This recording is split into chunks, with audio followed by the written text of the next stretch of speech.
Subok na mga benepisyo sa kalusugan ng turmeric at curcumin. Ang turmeric ay isang karaniwang pampalasa na nagmumula sa ugat ng curcuma longa. Naglalaman ito ng kemikal na tinatawag na curcumin, na maaaring mabawasan ang pamamaga. Ang curcumin ay isang natural na antioxidant na may mga benepisyong anti-inflammatory, pati na rin ang mga posibleng benepisyo na nauugnay sa pagpapabagal sa proseso ng pagtanda at pagpigil sa sakit na Alzheimer at, potensyal, depresyon. Gayunpaman, maaari kang umani ng higit pang mga benepisyo sa pamamagitan ng pagdaragdag ng itim na paminta anumang oras na gumamit ka ng turmeric, o pagkuha ng suplementong turmeric na may kasamang itim na paminta. Mayroong isang tambalan sa itim na paminta na tinatawag na piperine na talagang nakakatulong upang gawing mas bioavailable ang turmeric. Ang curcumin ay isang anti-inflammatory. Isa sa mga pangunahing sinasabi ng turmeric sa katanyagan ay ang karaniwang ginagamit nito upang labanan ang pamamaga, at ang karamihan sa mga kapangyarihang lumalaban sa pamamaga ng turmeric ay maaaring italaga sa curcumin. Sa katunayan, sa tamang dosis, ang curcumin ay maaaring maging isang mas mabisang anti-inflammatory na paggamot kaysa sa mga karaniwang gamot na lumalaban sa pamamaga gaya ng ibuprofen, Advil, at aspirin. Dahil ang talamak na pamamaga ay nag-aambag sa maraming malalang sakit, ang curcumin ay maaaring makatulong sa paggamot sa mga kondisyon tulad ng nagpapaalab na sakit sa bituka, pancreatitis, at arthritis. Tumulong ang curcumin sa pagprotekta laban sa sakit sa puso. Ang isang pag-aaral ay nagpapakita na ang curcumin ay maaaring mapabuti ang endothelial function, o ang kalusugan ng manipis na lamad na sumasaklaw sa loob ng puso at mga daluyan ng dugo. Ang lamad na ito ay gumaganap ng isang mahalagang papel sa pagsasaayos ng presyon ng dugo. Ang mas mababang endothelial function ay nauugnay sa pagtanda at pagtaas ng panganib ng sakit sa puso. Kaya, maaaring makatulong ang curcumin na maprotektahan laban sa pagkawala ng function na nauugnay sa edad at bawasan ang iyong posibilidad na magkaroon ng sakit sa puso. Ang curcumin ay isa ring makapangyarihang antioxidant at sa gayon ay pinuprotektahan ang ating katawan mula sa mga libreng radikal, na binabawasan ang panganib ng sakit sa puso at kanser. Ang curcumin ay nakakasagabal sa paglaki at pag-unlad ng mga selula ng kanser at pinipigilan ang kanilang pagkalat sa pinakamaliit na antas ng molekular.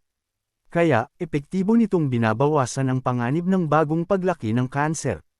Ang curcumin na nasa turmeric ay nagpapaantala sa pagsisimula ng type 2 diabetes sa pamamagitan ng pagpigil sa pagbuo ng mga nagpapaalab na cytokine at sa gayon ay may magandang epekto sa mga antas ng glucose sa dugo. Pampalakas ng immunity. Ang turmeric ay nagpapalakas din ng mga antas ng kaligtasan sa sakit. Pinuprotektahan tayo ng mga antibacterial, antiviral at antifungal properties nito mula sa iba't ibang impeksyon. Maraming mga doktor ang lubos na nagrerekomenda na uminom ng isang kutsarita na puno ng turmeric sa isang baso ng mainit na gatas araw-araw upang maiwasan ang karaniwang sipon at trangkaso. Paggamot ng Alzheimer's disease. Ang tumutulong sa mga pasyenteng may depresyon. Pinapalakas ng curcumin ang mga antas ng BDNF na nagmula sa utak na neurotrophic factor, sa utak, kaya tinutulungan ang mga pasyenteng may depresyon. Pinapalakas din ng curcumin ang mga neurotransmitter ng utak na serotonin at dopamine. Anti-aging effects. Ang mga antioxidant na katangian ng curcumin sa turmeric ay pumipigil sa pinsala sa mga selula at sa gayon ay nagpapabagal sa pagtanda. Mabisa nitong pinipigilan ang pagbuo ng mga pinong linya at kulubot. Pinasisigla din ng curcumin ang bagong paglaki ng cell. Nagpapabuti ng kalusugan ng buto. Ang mga suplemento ng curcumin kapag ibinibigay sa mga pasyenteng dumaranas ng rheumatoid arthritis, ay nagpapakita ng makabuluhang pagpapabuti sa pananakit at paggana ng magkasanib na bahagi. Pinuprotektahan din ng curcumin ang tisyo ng buto at pinipigilan ang pagkawala ng buto. Nagpapabuti ng digestion. Ang curcumin sa turmeric ay binabawasan ang pamumulaklak at dinadala ang digestive system sa tract. Pinasisigla nito ang gallbladder upang makagawa ng apdo. Nakakatulong din ito sa pag-iwas at paggamot ng pancreatitis. Paggamot ng glaucoma at cataract. Ang antioxidant na ari-arian ng turmeric ay nakakatulong sa pagpapagamot ng glaucoma at catarata. Ang regular na pagkonsumo ng turmeric ay pinipigilan ang pag-unlad ng glaucoma at pinipigilan din ang pagkawala ng paningin. Magandang balat.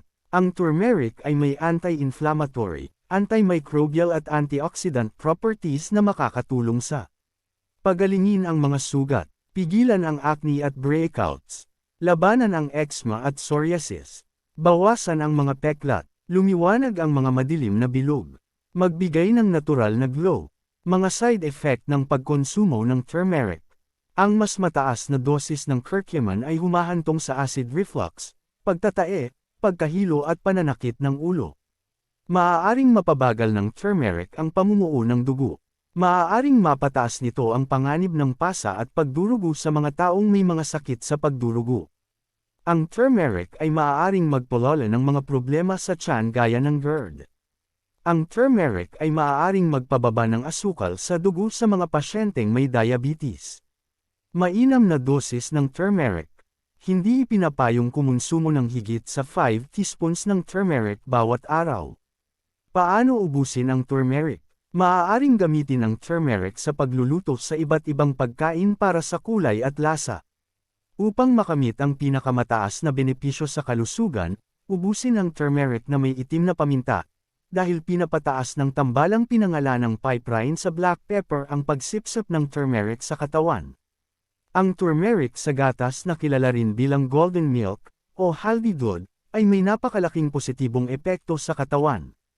Turmeric Nutrition Facts. Ang turmeric ay mababa sa calories at isang mahusay na mapagkukunan ng ilang mahahalagang micronutrients. Ang isang kutsarita ng pinatuyong turmeric powder ay naglalaman 9 calories, 2 gramo ng carbohydrates, 0.7 gramo ng fiber, 0.3 gramo ng protina, 0.1 gramo ng fats. Ang turmeric ay naglalaman ng ilang micronutrients, kabilang ang manganese, iron, vitamina B6, at potassium. Ang nutritional value ng turmeric ay nag-iiba batay sa anyo nito. Halimbawa, ang sariwang turmeric root ay may mas nutritional value kaysa sa pinatuyong turmeric powder. Ang mga suplemento ng turmeric ay kadalasang naglalaman ng pinatuyong turmeric powder, curcumin extract. Mga bitamina ng turmeric. Ang mga mahahalagang bitamina sa turmeric: B6, pyridoxine, niacin, vitamin C, vitamin E, potassium, iron, manganese and zinc. Ang impormasyong ito ay para sa mga layuning pang-edukasyon lamang at hindi nilayon na maging kapalit ng medikal na paggamot ng isang propesyonal. Kumonsulta sa kanilang manggagamot o sa mga professional health care. Ito ay dagdag kaalaman lamang. Maraming salamat po.